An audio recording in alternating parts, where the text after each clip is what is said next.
Je pense qu'en l'espace de 20 ans, j'ai accueilli au moins une cinquantaine de jeunes. Vivre avec une personne âgée, c'est bien, parce que moi, je voulais pas de coloc avec les gens de mon université. Je voulais justement éviter être avec une personne âgée, c'est le calme.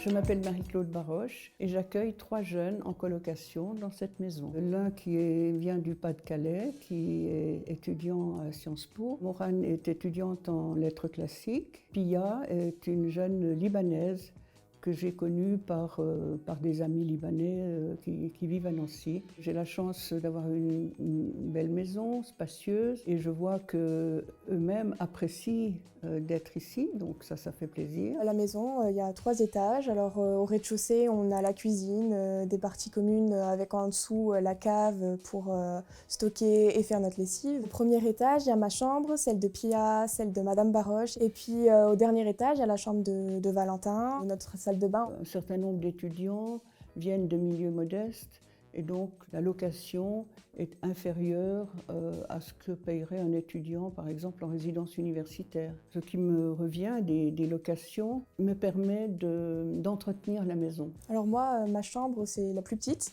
Mais c'était aussi ce qui me plaisait parce que quand je l'ai vue sur le site, elle me semblait très cosy. Et du coup, forcément, vu que c'est la plus petite, le prix est moins cher. Donc moi, je paye 200 € avec toutes les charges. Entre le prix qu'on paye et la maison où on est, je trouve que ça vaut vraiment le coup en fait. Vraiment, dès le début, moi, je me suis dit que c'était la colocation qui me correspondrait le plus, où j'étais sûre de me sentir à l'aise parce que j'allais être avec quelqu'un de plus mature, entre guillemets, quelqu'un avec qui j'allais peut-être pouvoir échanger sur des thématiques qui allaient me plaire, et quelqu'un vers qui je pourrais me tourner si j'avais besoin d'aide. Et sachant que cette personne est âgée, elle est certes plus mature, mais elle est aussi un peu plus cultivée. Elle a vécu des expériences. Elle a vécu mai 68 par exemple, elle a vécu beaucoup de choses, les crises pétrolières et compagnie. Et en gros, je discute de tout ça, de tout cela avec elle. Je pense qu'en l'espace de 20 ans, j'ai accueilli au moins une cinquantaine de jeunes. Ça rend service aussi à des étudiants pour différentes raisons qui préfèrent ce type de colocation à, par exemple, une colocation entre étudiants où quelquefois ils sont nombreux, c'est bruyant.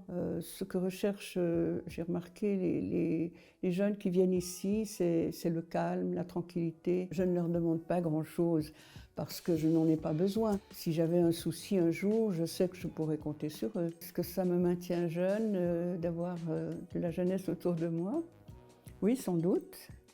Et puis, ça me console un peu, je dois le dire, de l'absence de mes enfants. C'est aussi ce qui m'a plu dans l'idée de la colocation intergénérationnelle, c'était le fait d'être dans une maison avec une personne plus âgée et qui allait me donner l'impression d'être dans une deuxième maison, dans une deuxième petite famille, entre guillemets. Madame Baroche, c'est un contact que je vais garder, parce que la ville de Nancy, je ne l'ai pas aimée du tout.